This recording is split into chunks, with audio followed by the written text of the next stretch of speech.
Welcome to Niners Talk with John, Tim, and Brian. Let's talk Niners. And Kittle's wide open and down to the 45. Sure, Fisher, let me ask you something. Okay, Coach, go ahead. How can 6 of you miss a play like that, huh?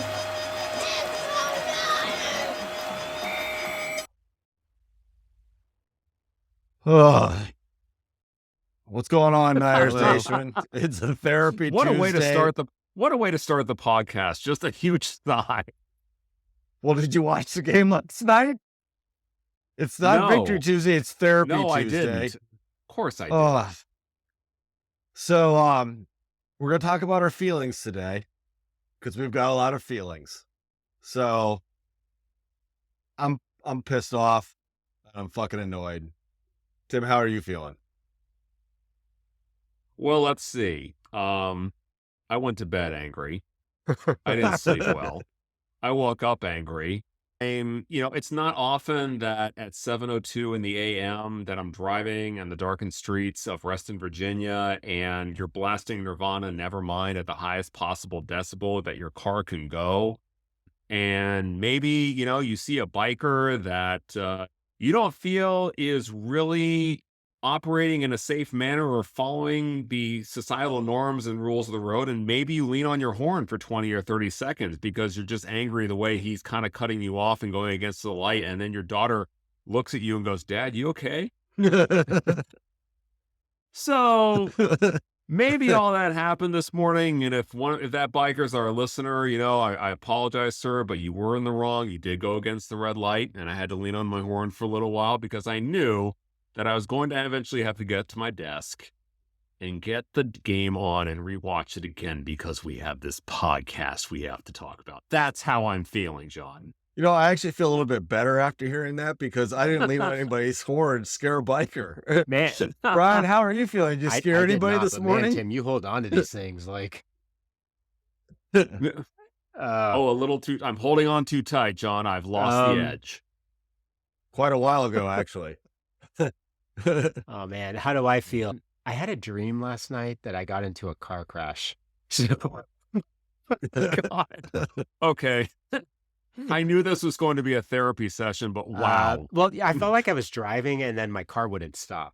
And then maybe that's, I don't know, maybe that's symbolic of something. But I was thinking about this today. Well, what am I going to say tonight? And do you guys ever watch Welcome to Wrexham? No, but I've seen Okay, so basically the commercials. premise is that Ryan Reynolds bought a English football team, soccer team, and they're trying to turn it from like a perennial loser into, moving up in the stages of English football.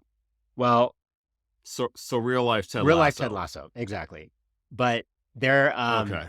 the thing is they've bought so many good players that they now have expectations that they need to perform.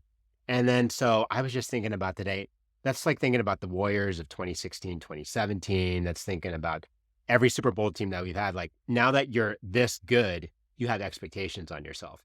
And I just feel like the last 2 games have been just total letdowns where, we're not living up, like all players, they're just not living up to these expectations that they've set for themselves. And yeah, that's how I feel. And that's how my day is. I've been trying to process it all day. So that's how I've been thinking about it. Yeah. So, for those of you who are tuning in for the first time, this is Niners Talk. I'm John, joined by my brother Tim, my brother from another mother, Brian.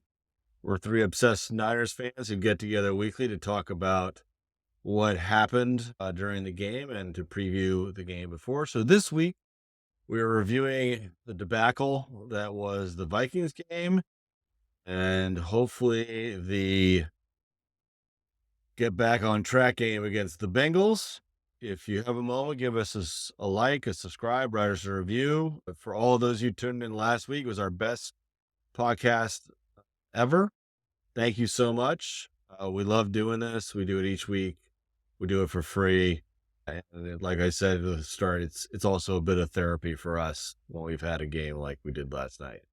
So yeah, I'd go further and say we don't do it for free, John, because I think we emotionally, the emotional currency we offer week in and week out, I think that's good payment.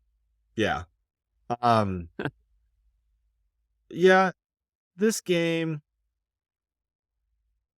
I'm trying to think of it like keep some silver linings, but I don't really want any silver linings because I'm just mad. Well, Like yeah. it just like from the CMC fumble on, it just looked off, like a comedy of errors.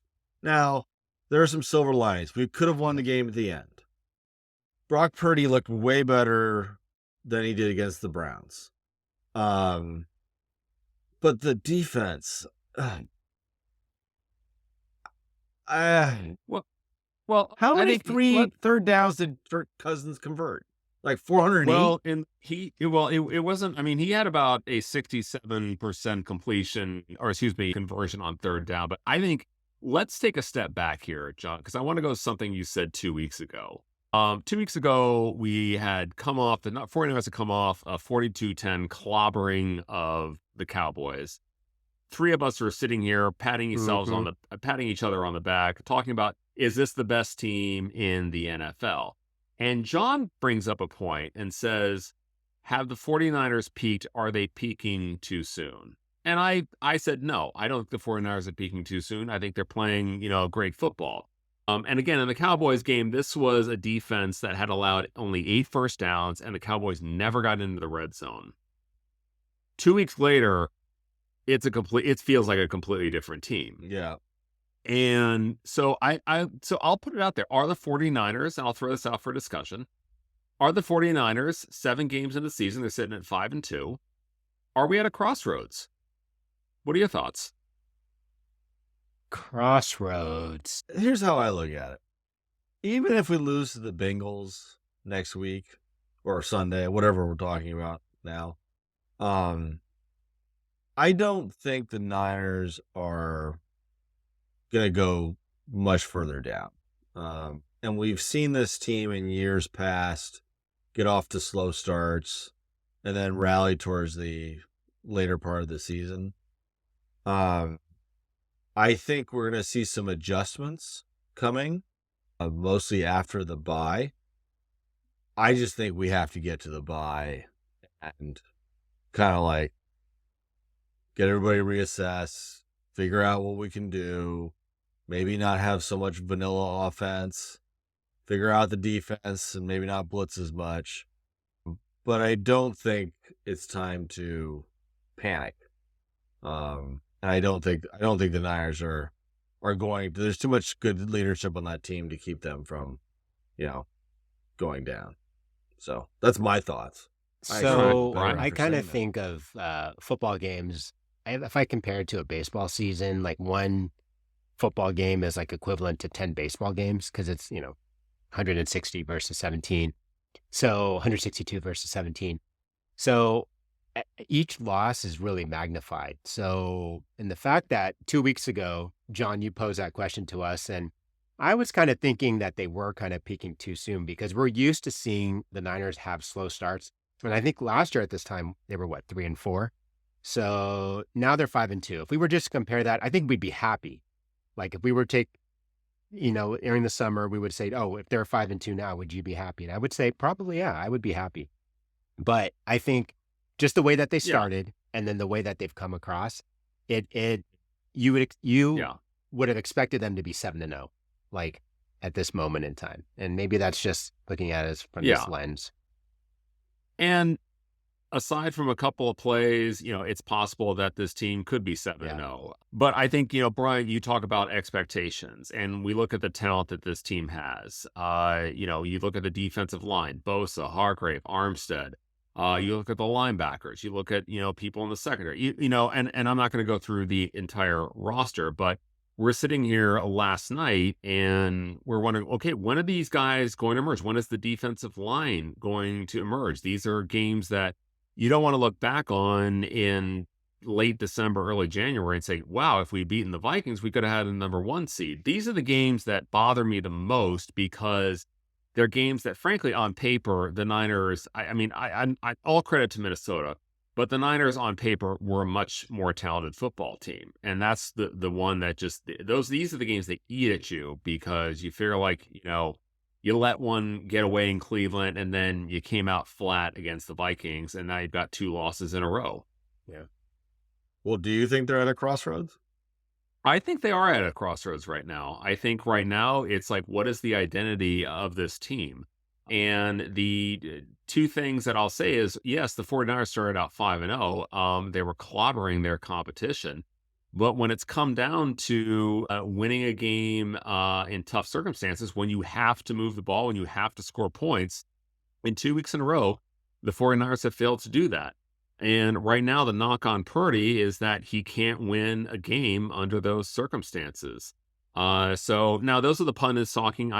We have seen what Purdy can do in the past right now, but I think right now this Bengals game is turning into a little bit more of a must win for the 49ers heading into the bye, particularly because we've got folks like Deebo Samuel who we don't know. I mean, it's been called 2 to 3 weeks, but I'm not going to say hairline fracture heals that fast.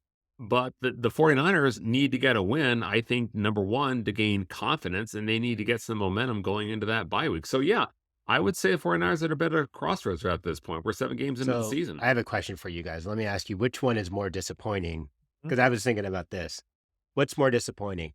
The offense not coming around or the defense giving up almost 400 yards last night or over 400 yards? Which is more disappointing in your eyes? The defense. I agree. Yeah, I mean, I've run 2.5 miles for Nick Bosa. That needs to be more. It needs to be more. I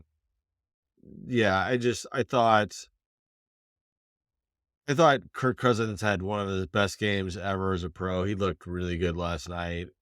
He did. The Niners just couldn't close it down. And I think there's, maybe part of it is because Bosa wasn't in camp or things like that. They don't really seem, the front four should be getting home a lot more and not having to blitz as much as they are. So that's, I think, kind of the big disappointment, at least for me. So, Tim, anything to add? Yeah, I'm going to be the same way because if you look at the money they paid Bosa, you look at the money they paid Hargrave, we've seen what Armstead can do. They bring in Randy Gregory. We had expected some development out of Drake Jackson. But as you said, John, the front four, they were not getting home last night. And when they did get pressure on him, John, you're absolutely right. Kirk Cousins was magnificent. And I think it started early in the first quarter. The 49ers, had fumbled. CMC had fumbled the ball.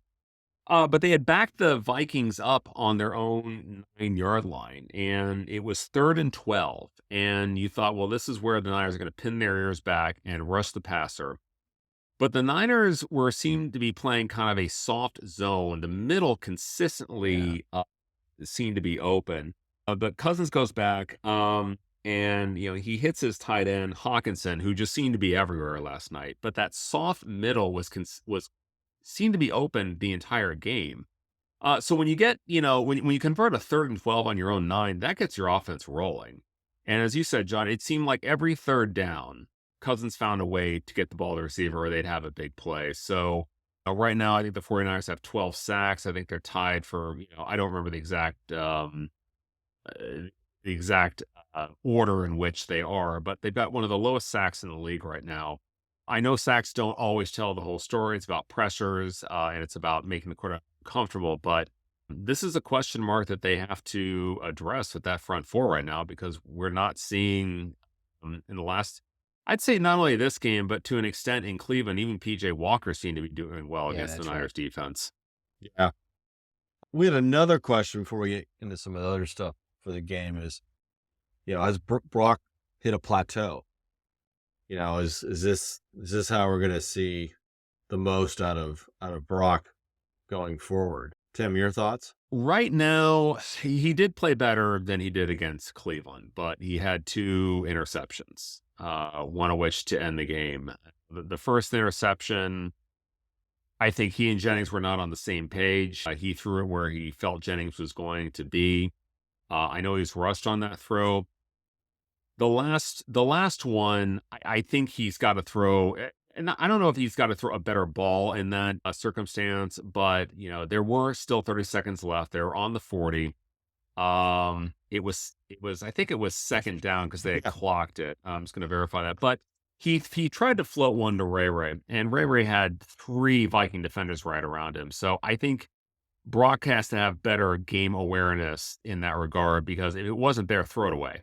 You still have opportunities on third and potentially fourth down. So that's why I didn't like how he threw the ball there. So has he hit a plateau? I'd say over the last 2 games, yeah, but that doesn't mean he doesn't break out of it.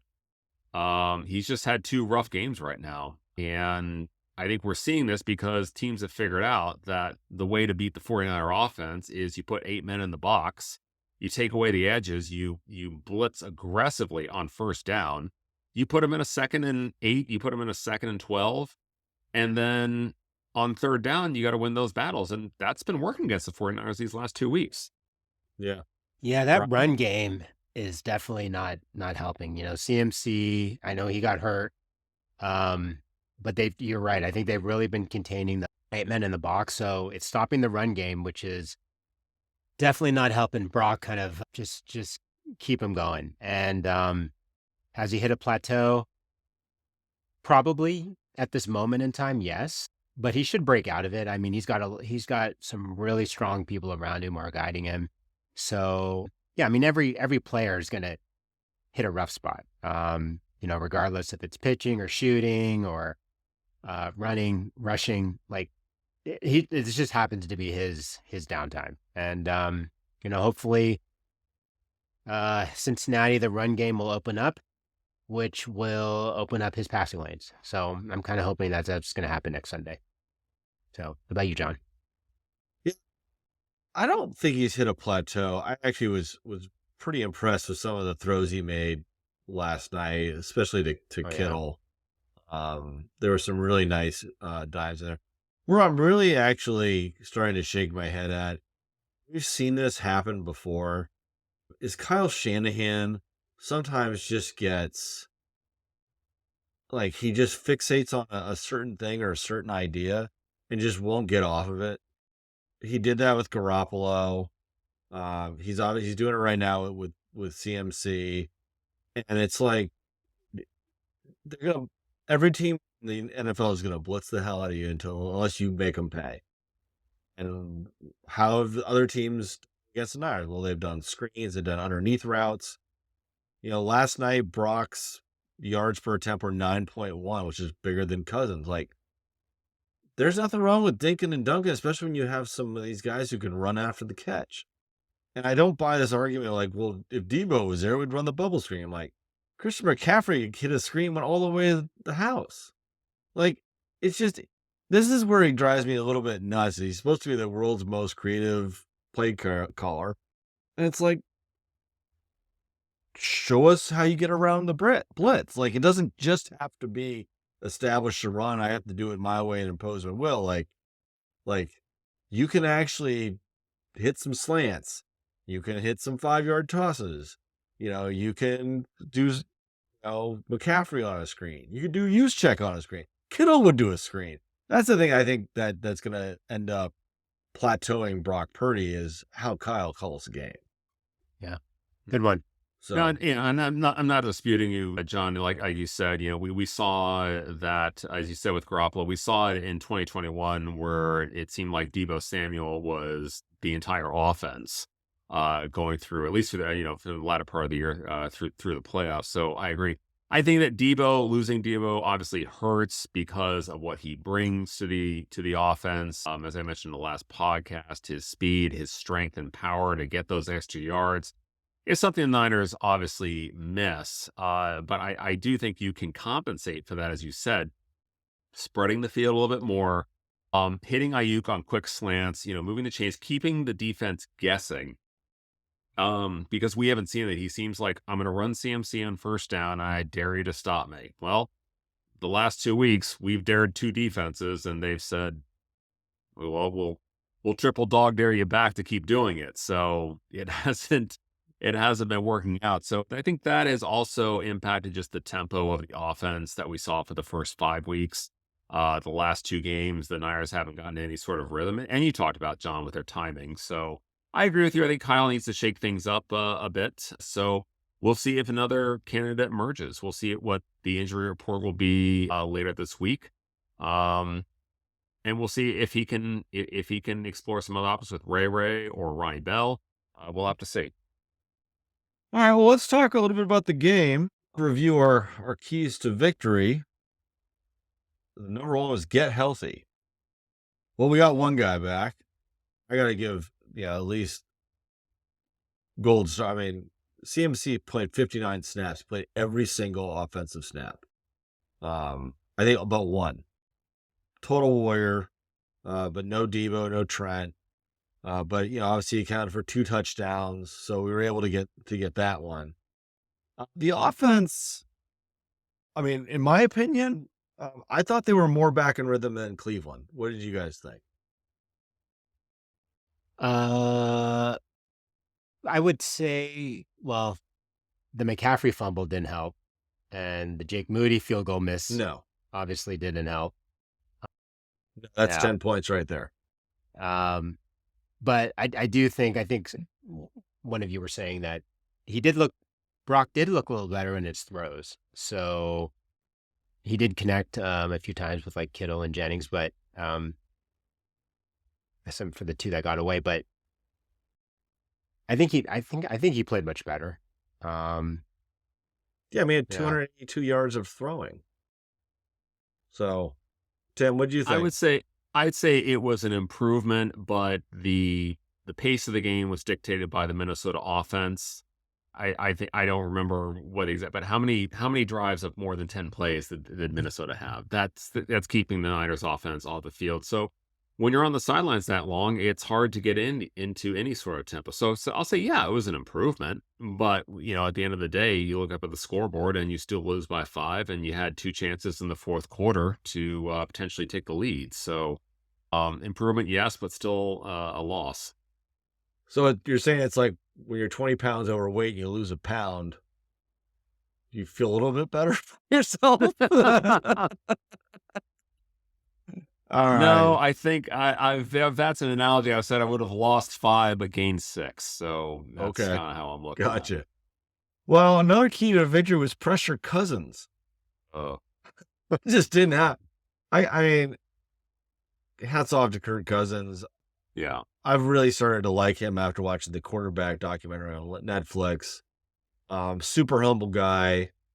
I could see why, way back when, why Kyle wanted him as a quarterback. But yeah, he played lights out. And the Niners never got there was one play last night where he literally was surrounded by like the entire defensive front of the Niners. Yeah. And somehow escaped and threw for a 3rd down. I'm like, it's not hard. It's just not. Yeah. So that didn't happen. And then the keep turnovers positive. Oh, Yeah, that didn't happen either. Did they? CMC fumbled. Well- Brock had 2 interceptions. And Charvarius should have had 2, but Well, I think we got to talk about that play because that turned out to be such a critical part of the game when, the Vikings had the ball. It was 16 seconds left. It was 3rd and 6 for the Vikings. They had 1 timeout left, and Steve Wilkes our defensive coordinator, brings a blitz. And, looking at the play, I mean, immediately I thought Charvarius Ward had an interception, only to see, unfortunately, Addison raced 60 yards, to the house. But, so yeah, it was a little bit of a fluke. I'll grant that. But at the same time, why with 16 seconds left in the half, you're down 3. All you need is a stop to go into the locker room, and you're getting the ball in the second half. Why is Wilkes bringing that blitz in that situation? I didn't agree with the call. I would have rushed 4 and dropped 7.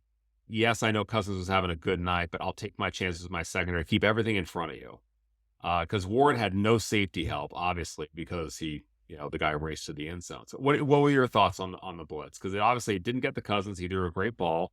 But I did not like blitzing in that situation. Well, when I was watching, I didn't actually really know it was a blitz.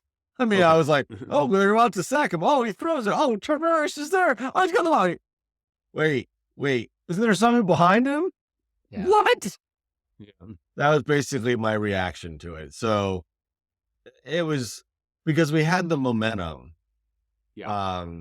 It was just really disappointing. I mean, there's a million things that could have happened. Tavares could have just knocked it down. But I just chalk it up as like, if I was Steve Wilkes, I was just trying to send a message to Kirk Cousins and plan him.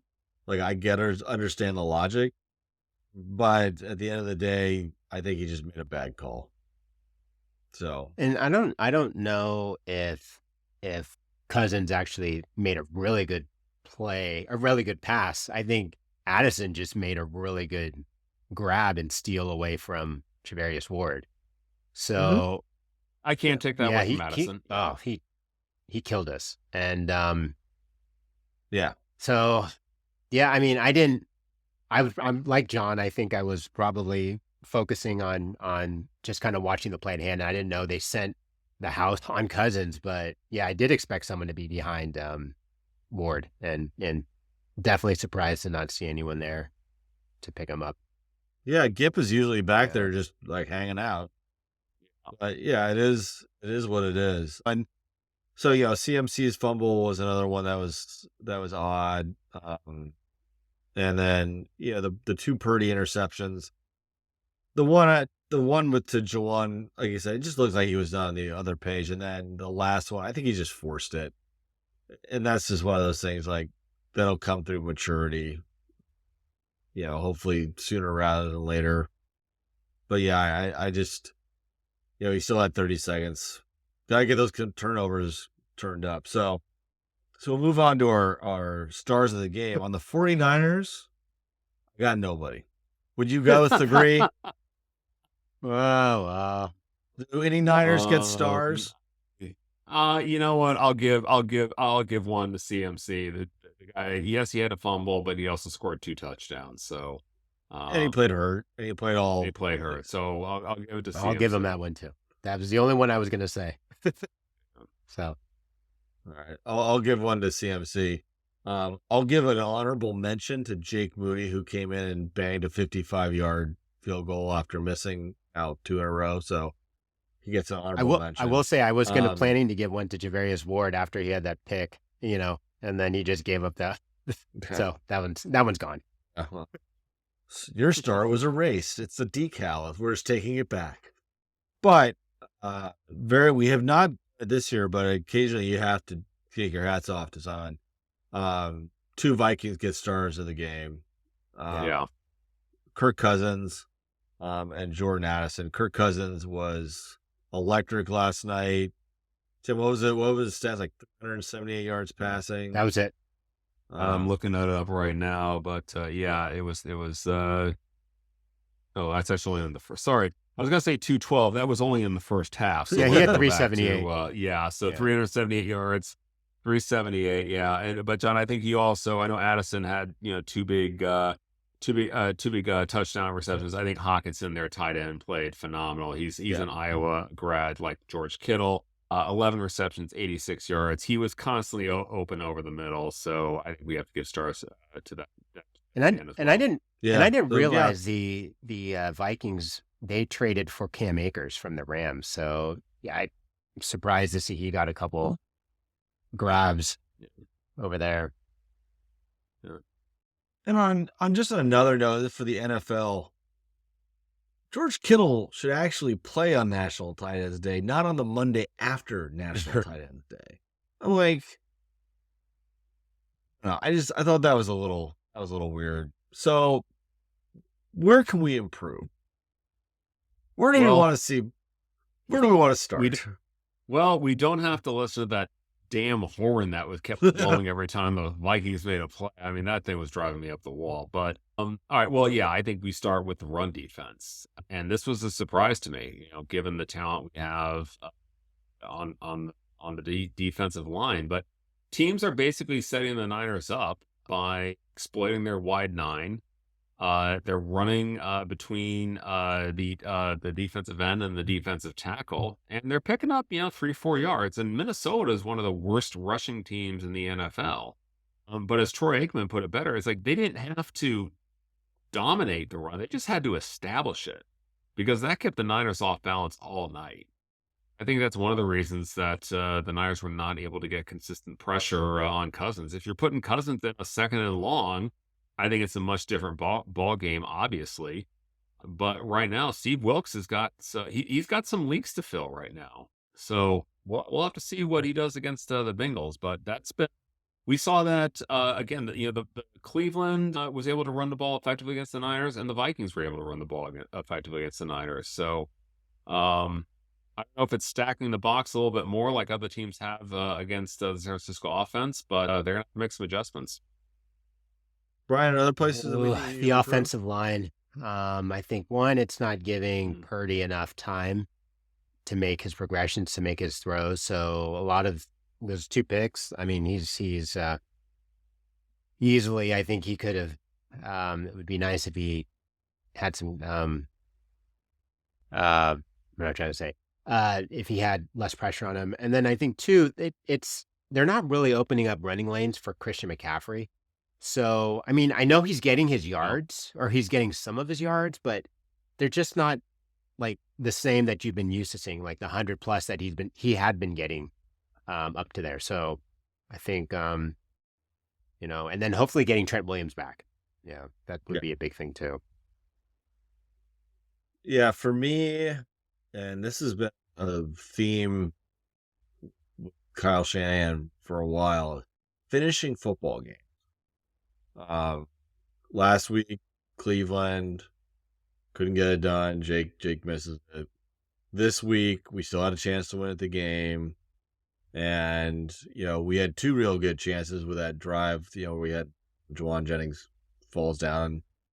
The last one were interception. So that's places I want to see improved. One last question on the places to improve for both you guys. Trade deadline's coming up. This time last year, Niners, were kind of stuck. We ended up getting CMC. Tim, you see anybody coming in that will put a little more vigor into the Niners? The only thing I could potentially see is maybe another D lineman.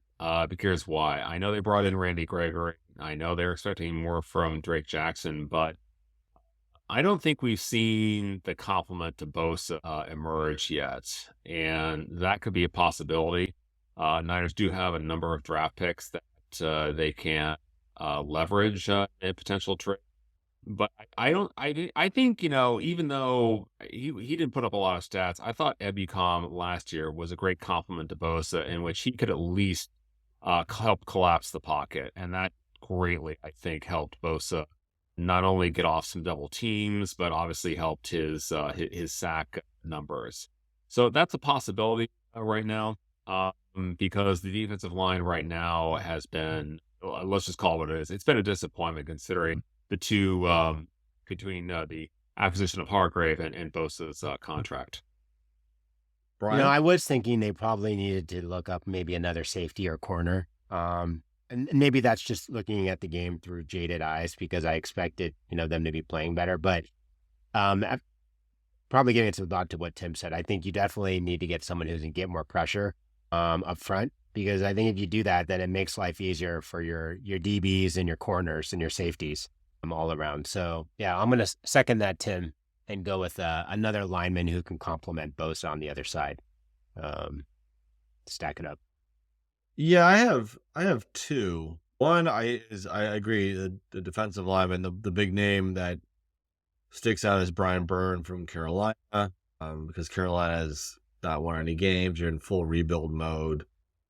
He's gonna be a free agent at the end of the year, so it's like, get something for him because you're going to get nothing now. The other would be another offensive weapon, probably another wide receiver. Debo, as much as I think he's awesome, he hasn't been super healthy in the last 2 seasons. So I think another wide receiver to complement Ayuk. I don't see Devontae Adams getting traded, but I just remember, when Emmanuel Sanders came over, when CMC has come over, the offense just finds another gear. So I think another offensive weapon, somebody who might be a little bit older, more established, would be helpful. I mean, Ayuk's been awesome. But yeah, the only wide receiver that comes to mind right now is Devontae Adams, but I don't know. Tim, can you think of anybody else? Off the top of my head, no, but I agree with you that, in 2019, when they did bring in Sanders, that spread the offense around so much. It was going to be such a challenge to cover the 49ers. And, when we were watching them earlier this year, particularly I brought it against the Cowboys, but they would spread out the Cowboy defense. Like, all right, well, you're going to cover Debo, you're going to cover Ayuk, you're going to cover Kittle, or you're going to cover CMC. You can't cover all of them. You're going to have to commit to some. So, I said before, I think that's why the Debo injury has hurt the Niners, from the inability to stretch the field, to run those jet sweeps, to make the defense get on their heels a little bit more. But it's possible. I just don't know of any receivers that teams like, the Raiders would be willing to give up on somebody like Devontae Adams. And if they did, they want a pretty high price tag. And we'd also have to take into account what's the 49ers salary cap right now. Could they actually, afford to bring in someone that high profile? We got 40 mil, babe. Is that enough? Oh, well, let's go on to more disappointing news, which is my betting. So for the third week in a row, I laid yet another goose egg. I was over 0-4, 23-1. Oh boy. So so the Dolphins +2 over the Eagles. This was actually pretty decently close until Tua decided to turn it over. LA Rams -3 over the Steelers. TJ Watt basically decided to just ruin my day. Cleveland -2 over the Colts. As much as my fellow referees tried to help me out, at the very end of the game, instead of kicking a field goal, they went for 2, which would have covered it, and they didn't get it. And then Detroit apparently just forgot how to play football on their way to Baltimore. So they left the game plan on the plane. They left the game plan on the plane. It's such a week-to-week league. So, but apparently, every public bet that was like over 80% lost this week. So, like the Niners. So the sports books have cleaned up. So but we're soldiering on. So for those of you who want to bet against me and continue your winning ways, this week's we're gonna go. So my strategy before has been to go and look at DVOA and try to see on spreads. It's worked for me in the past, which is why I've been doing it. And look at like teams that are in the top tier and teams that are like 3 or 4 tiers low, and they look for a smaller spread. But that hasn't been working. So we're shifting gears a little bit. I'm going with home teams and bigger spreads because the home teams have won a decent amount this year, and the bigger spreads because they've been really close. A lot of these. So I only have 3 this week. The Commanders +6.5 over the Eagles. So I'm betting on the Washington Commanders. That's okay. Daniel Snyder is no longer here. That's right. And Jets and Giants, I'm going over 36. I don't think this is going to be a complete defensive game, and it's basically a home team for both teams, or home game. And Cleveland and Seattle, I'm just betting under 40 because both defenses are playing pretty well right now, and neither offenses. I mean, PJ Walker, and I don't know what Deshaun Watson's deal is. So yeah, so that's where I'm going. I'm hopefully turning it around. I got a lot more weeks to go, like 10. So, but as always, this brings us to Niners trivia time with Brian, which I believe might be stripes, cut stripes, right, with the Bengals. I'm sensing a WKRP theme here. Well, I decided I was making it a little more difficult as of late. So I'm going to throw you some softballs this week and see if you guys can get them. Oh, thank you. Okay, because we're down. We're not feeling good. We don't want to be kicked around anymore. You know. Right, well, fire away. I'll just say when Brian gives us softballs, the Niners win. So there you go. What? We'll start. Which city do the Niners play? They're playing Cincinnati this week at home. Okay. All right. Anyway, so the great Bill Walsh was an assistant for the Cincinnati Bengals organization from 68 to 75. What is the most successful quarterback he had in that system when he was their offensive assistant? I'm going Ken Anderson. I was going to say Ken Anderson, but I don't know if that's. I want to say there was another quarterback whose name escapes me, but I'll go Ken Anderson like John. All right. Actually, I'll tell you what. I'll say Greg Cook. Greg Cook. I've never even heard that name before. Okay. Greg Cook. So obviously it's not the answer. Okay. Yeah, exactly. All right. Number 2. In the 1981-82 Super Bowl 16, what caused where the Niners were playing the Cincinnati Bengals? What caused the 49ers to arrive 90 minutes before kickoff of that game? Vice President Bush's motorcade. I was going to say Jack Hacksaw Reynolds was already dressed and said, "Get on the bus." All right. Final answer, Tim? That's my final answer. Hacksaw Reynolds. I got that for you, John. All right. Number 3, in the 1988-89 Super Bowl 23, where Tim Krumrie from the Cincinnati Bengals lineman broke his leg. Which 49ers tackle also broke his leg in the game? Or Steve Wallace. Whatever Tim says. Final answer, Tim? Okay. All right. Bubba Paris replaced him. Still on Harris the team Parton at that was point. Harris Parton was on the other side in the other tackle. He didn't shave that day. I even still remember the commercials that were on TV for that Super Bowl. It also had the worst halftime show ever. Whenever they rank the worst Super Bowl halftime shows, Super Bowl 23 is always number 1. What was the halftime show? It was this Elvis impersonator, and you're supposed to buy these special glasses at like a 7-Eleven. It's supposed to be 3D, and it was absolutely horrible. Did you guys get them? I did not. I watched it in regular 2D. I was more concerned about the fact that it was tied 3-3, and I was going to have a heart attack at age 13. Okay. Tim was alone in a room watching it by himself. And not much has changed in over 40 years. So, John, you, your mom, your dad were in the living room watching the game while Tim's stuck in his room? Yeah. Yep. Everybody was a little bit happier.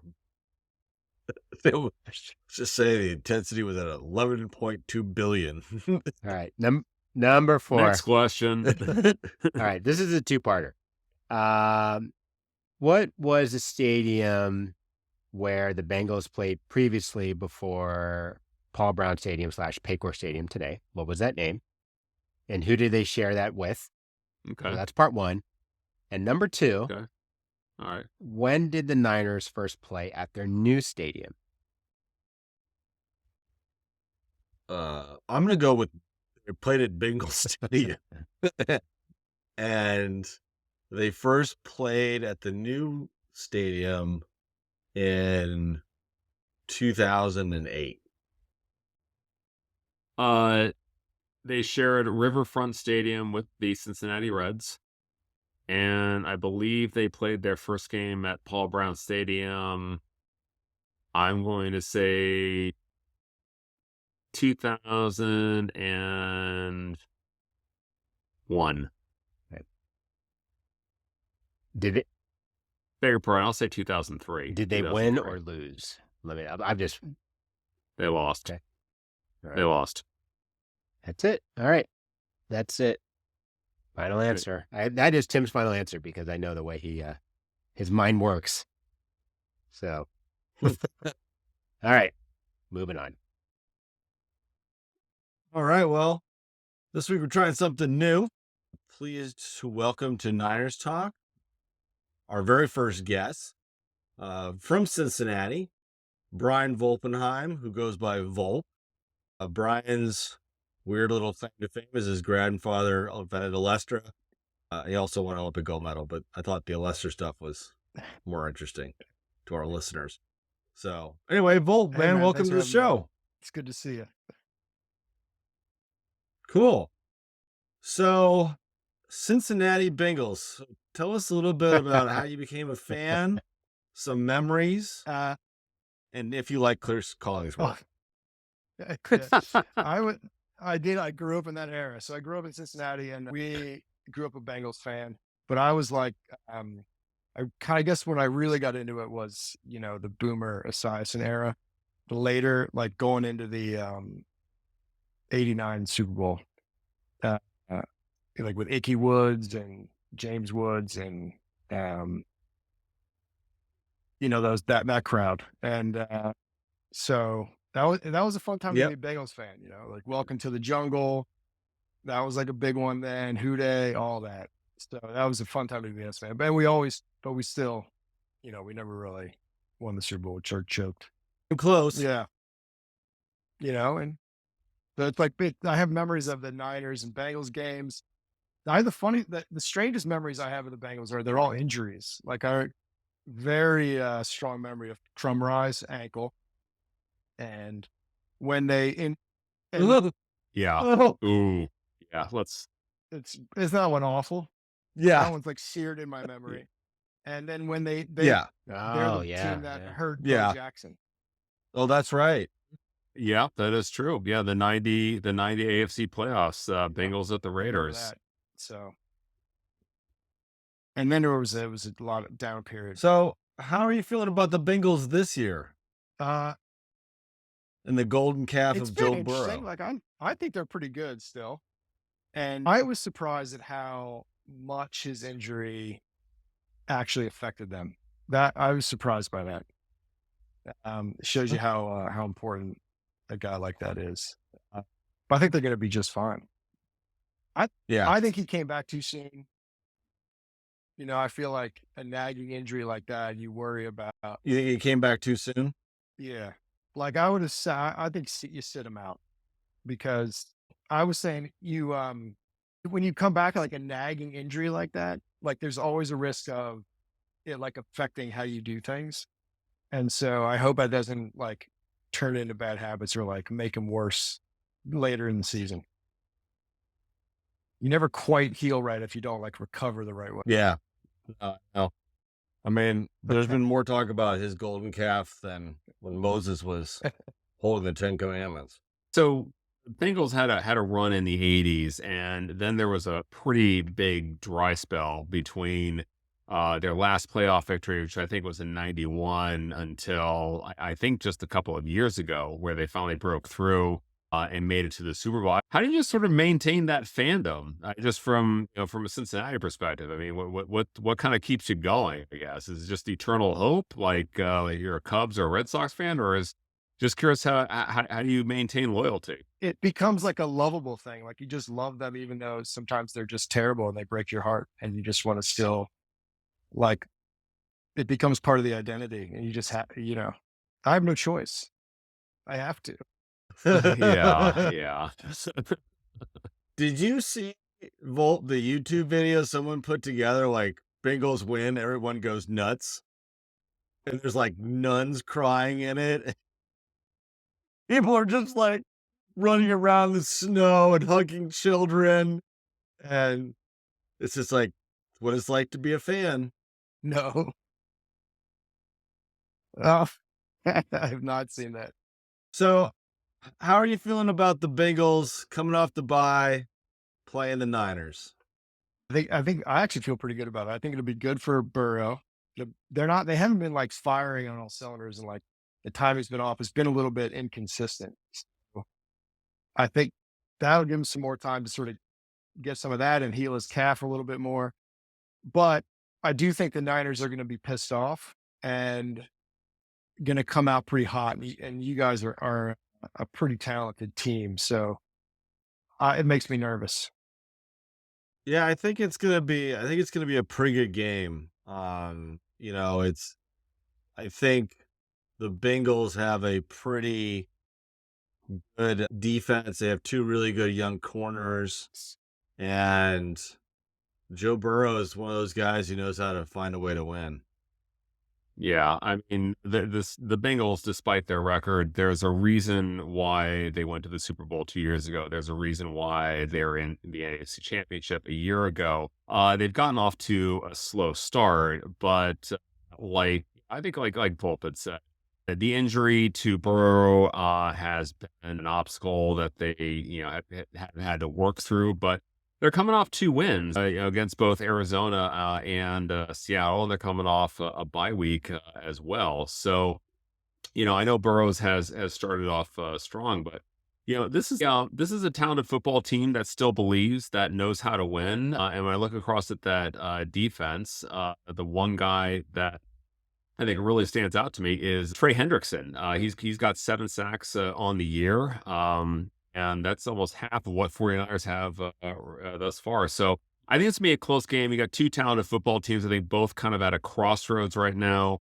The run defense hasn't really been there this year. I know they're giving up about almost 140, over 140 yards per game.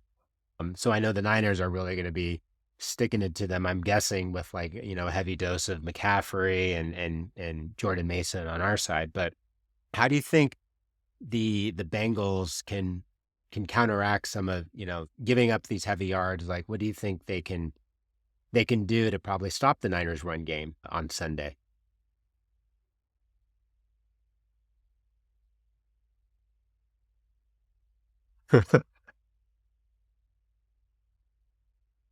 Yeah. Yeah.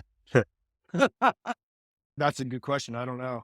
If it were me, I would just blitz all the time. I would blitz all the time. Well, that worked last night with the Vikings. Yeah, I would just blitz and expect that you're going to give up a couple big ones and just hope that you can stop them if they get into the red zone.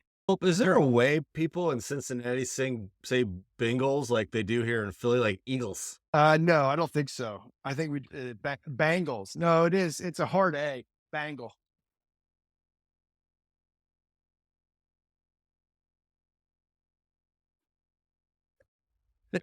I have a personal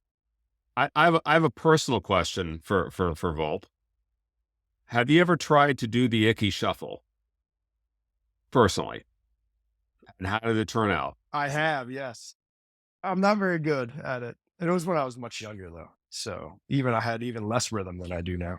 Well, Icky was on just a commercial recently, right, where he was at a grocery store, and then he did it. Yeah, and he did the Icky shuffle, and then he threw that deli meat on the ground. So, who are your favorite players? Achilles Smith, Chad Johnson, right? So he was there at that time. But yeah, what was your what was your memories of them in the 2000s and coming up to the 2010s? Was that your favorite? Who are some of your favorite players back then? Yeah, from that era, I think Ocho Cinco is probably the top, the guy, and the guy that everybody liked. Everybody else, it was always it was kind of a dark period back then. It was you never got the sense that you were gonna win with those teams, but they were somehow still somewhat fun to watch. Well, how about this? What is your favorite Bengal memory of all time? Would it be making the Super Bowl and when you, as you said, in the '89 AFC Championship? Would it be beating the Chiefs in overtime 2 years ago. I think it's one of the older ones. I think it's actually getting beat by Montana on a game-winning drive. That's like, yeah, and that kind of sums up being a Bengals fan, I think. It's like, you know what? At least we got to witness that. That's your best memory? Wow. I admire your ability to withstand pain. I think that what makes a championship rower. I don't know if I can share in that sentiment where I would look at somebody like a Kansas City Chief and say, man, I loved it when Patrick Mahomes broke my heart. But kudos to you, my friend. Well, that's something we all share in common now, isn't it? So would it be possible for the Bengals to make Taylor Swift cry this year? Oh, I would love it. I would love it. I hope we get to that point.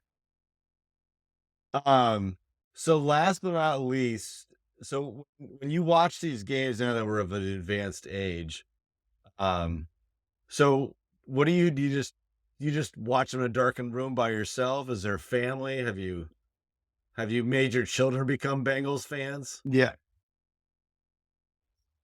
No, I watch them alone, and my family's not that into football, and so I have to either watch them on the iPad in the bedroom, or if I'm lucky, I get to watch them on the TV.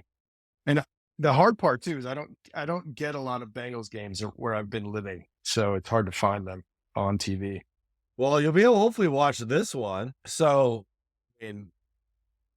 thankfully, yesterday the Niners lost, so I don't have to keep eating chicken wings to make sure they keep winning. But is there any football food? I know you've got the chef background. Any football food you guys like to have? I mean, there's obviously the chili on the noodle. We do. Yeah, we do a chili dip. It's basically Skyline chili on top of cream cheese, and then covered in cheddar, and then you eat it with corn chips, and you bake it and then eat it with corn chips. We may have to get the recipe on that one. I'm kind of hungry right now. Well, Volt, thanks for being on Niners Talk. This is awesome, catching up and hearing that we all share the great fandom that is football. And good luck to your team. Yeah, man. Thanks for having me. Yeah, no, this is great. I think it just goes to show that in a polarized nation, Bengals and 49ers fans can come together and talk about football. There's hope for us all. There is. Exactly. Cool. All right. Thanks, guys. Yeah.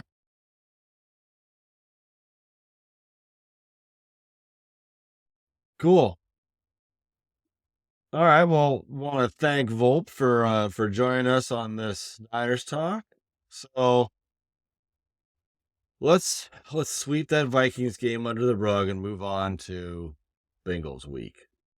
So as we were talking earlier with Volp, Bengals are coming off a victory in a bye week.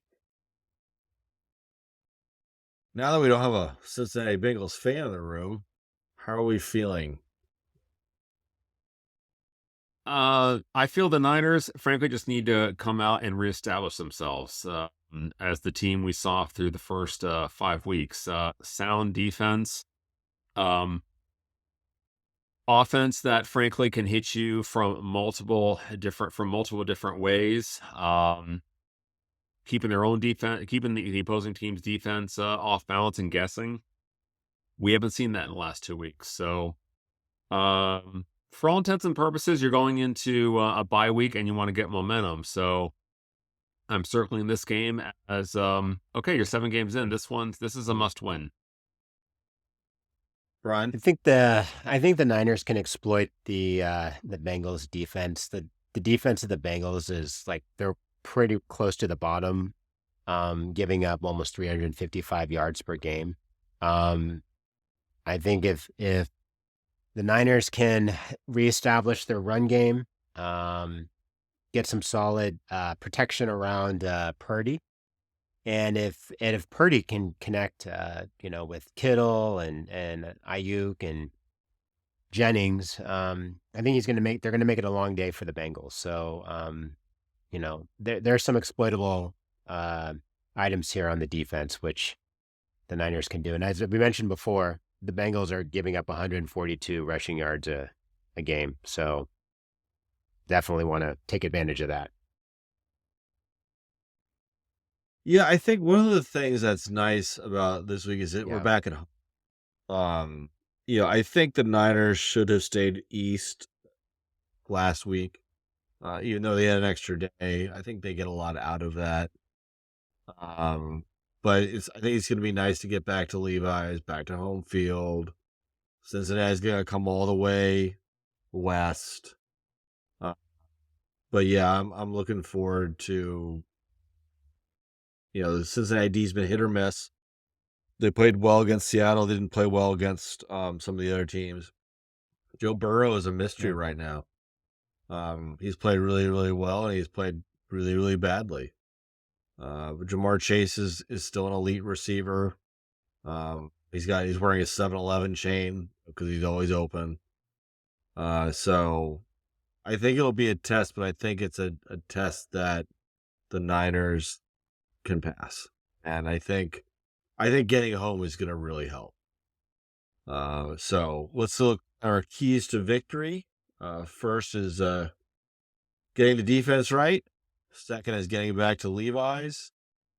Third is turnovers. Let's get them back to positive. And fourth is don't let Joe Burrow beat you.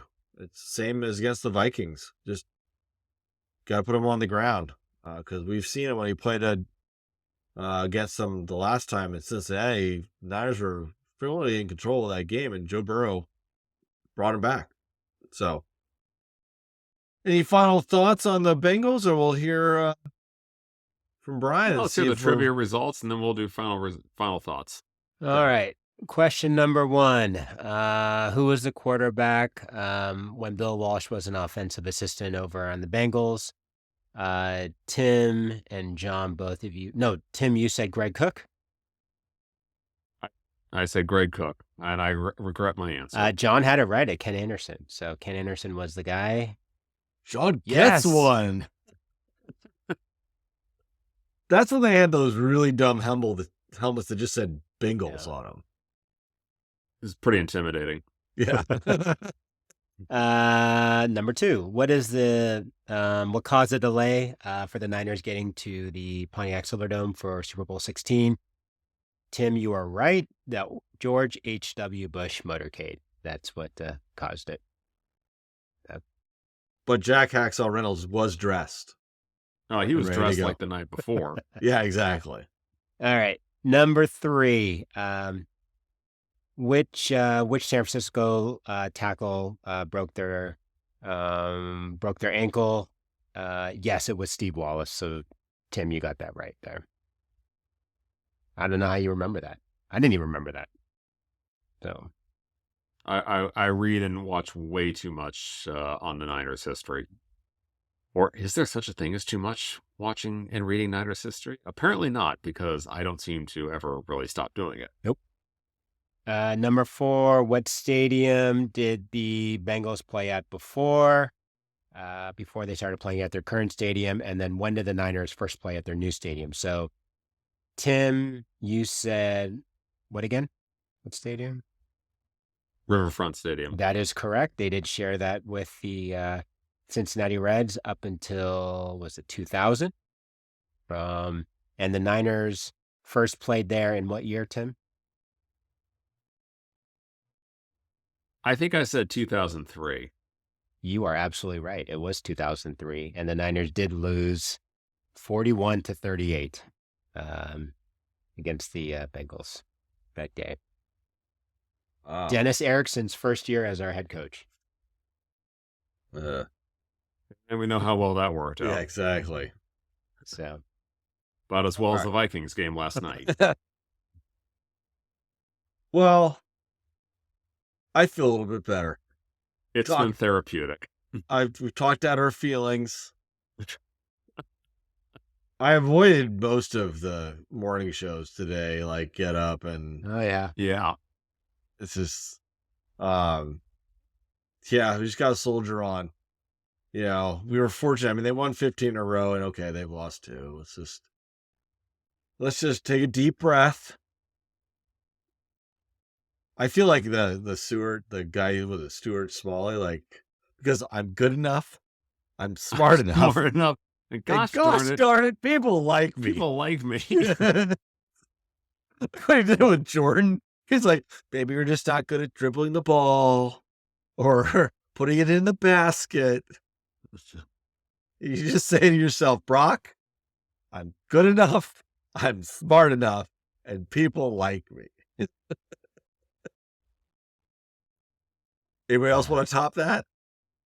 I just want next Monday morning not to come down with the house pitch black, have my first cup of coffee, and just be like, I'm so angry right now.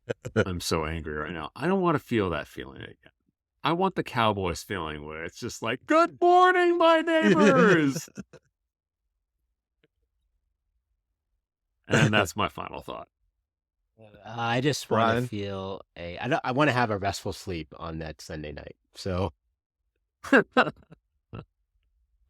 Yeah. We all just want to sleep. man, I mean, I'm sure you guys do this, but like I woke up at like 2 a.m. thinking about what? We lost that game? And then I went back to sleep. Yeah.